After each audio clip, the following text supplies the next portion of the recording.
Namaskar. Today we discuss a very beautiful point.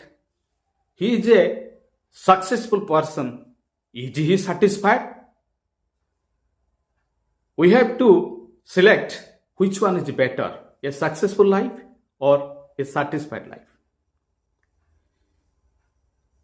You remember, always success is measured by others, but satisfaction by ourselves.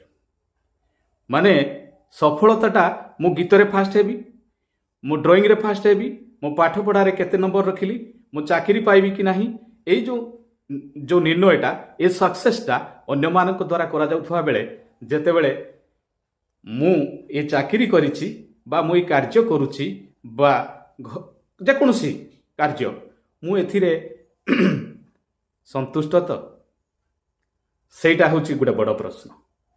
ଏଇ ଯେମିତି ମୁଁ ବହୁତ ଲୋକଙ୍କୁ ଦେଖିଛି, successful ଲୋକଙ୍କୁ ଦେଖିଛି, they are not satisfied in their life. କିନ୍ତୁ ବହୁତ ଉଚ୍ଚରେ ଅଛନ୍ତି, ବହୁତ ସକ୍ସେସ୍ ପାଇଛନ୍ତି, ସଫଳତା ତାଙ୍କ ପାଦ ତଳେ ଅଛି, but they are not satisfied, they are not happy. Satisfied ହେବା ପାଇଁ ଆପଣ ଭାବୁଥିବେ ଯେ every successful person is satisfied. Not, completely ରଙ୍ଗ।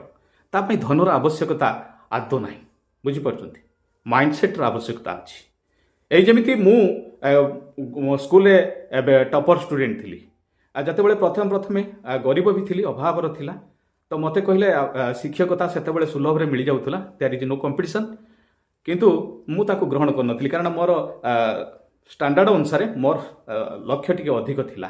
ସମୟର ଏମିତି ଖେଳ ଯେ ଘୁରେଇ ମୋତେ ପୁଣି ଆଣିକି ସେଇ ଶିକ୍ଷକତା ଜାଗାରେ ପହଞ୍ଚାଇଲା।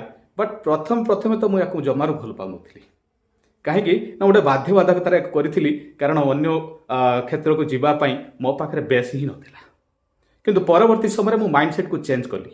ମୁଁ ଭାବିଲି ଭଗବାନ ଯାହା କରନ୍ତି ପ୍ରାଣୀର ମଙ୍ଗଳ ପାଇଁ, ବୋଧହୁଏ ଏଇଟା ହିଁ ଭଗବାନଙ୍କର ଉଦ୍ଦେଶ୍ୟ।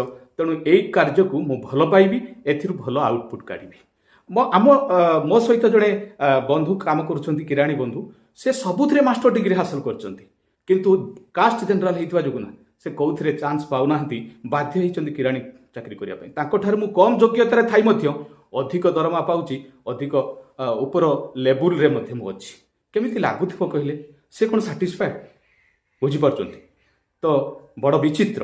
ତ ଆମକୁ ବାଛିବାକୁ ପଡ଼ିବ, ଆମେ ସାଟିସ୍ଫାଏଡ୍ ଲାଇଫ୍ ବଞ୍ଚିବା, ଆଉ ସକ୍ସେସ୍ ତ ଆସିବ, ସକ୍ସେସ୍ ପାଇଁ ତ ଆମେ ରହିବା। ଜୟ ଜଗନ୍ନାଥ।